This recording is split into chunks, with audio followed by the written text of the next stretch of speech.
위기감이 아니라 이젠 현실로 다가온 지방 소멸.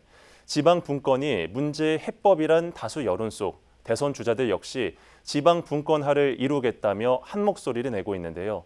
권한 이양 방안과 그 범위도 공약에 포함됐지만 결국 집중된 권한의 지방 이양을 위해선 헌법 개정이 이뤄져야 한다는 지적도 나옵니다. 김동엽 기자의 보도입니다.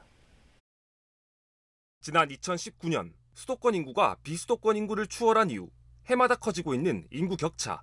수도권 인구 비중은 이미 50%를 넘어섰습니다. 국민 절반 이상이 수도권에 살고 있는 겁니다. 일자리와 교육, 생활 여건 등에 따른 이 같은 수도권 선호 현상은 지역 소멸의 신호탄이 됐습니다.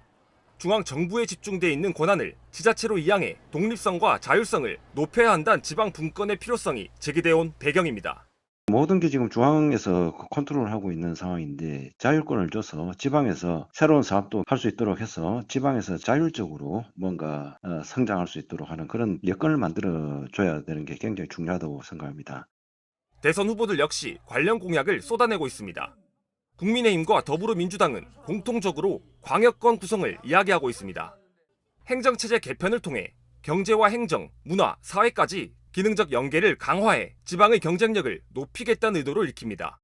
수도권과 경쟁할 수 있는 지역의 거점 지역화를 이루는 정책은 저는 바람직하다고 그렇게 생각합니다. 규모의 경제 효과도 어느 정도 나타날 수 있고요. 일정한 인구 규모를 확보하게 돼서 소비력이나 아니면 지역 생산력 자체가 높아지지 않겠습니까? 개혁신당은 지방으로 이전될 구체적 권한에 대한 정책을 공약에 포함시켰습니다. 대표적인 것이 법인세. 지역 내 기업 유치를 위해선 이를 자율적으로 결정하고 운용할 수 있는 재정 자치권이 지자체에 부여돼야 한다는 요구를 수렴한 겁니다. 제일 중요한 건 재정을 이렇게 지방정부에 더 많이 넘기는 게 있는데 이런 것들이 불가능하다 어렵다가 아니고 사실 이거는 우리나라는 굉장히 분권이 안 돼 있는 나라입니다. 전체적으로 다. 특히 재정 분권이 그래서 점차적으로 그것을 개선해야 되는 것이지. 일각에선 지자체가 스스로 법률을 제정하고 집행하는 자치 입법 권한 확대 요구의 목소리도 나옵니다. 진정한 지방 분권을 위해선 이를 가로막는 헌법 개정이 선행돼야 한다는 건데 이를 위한 구체적이고 단계적 로드맵이 공약에 담겨야 한다는 지적입니다.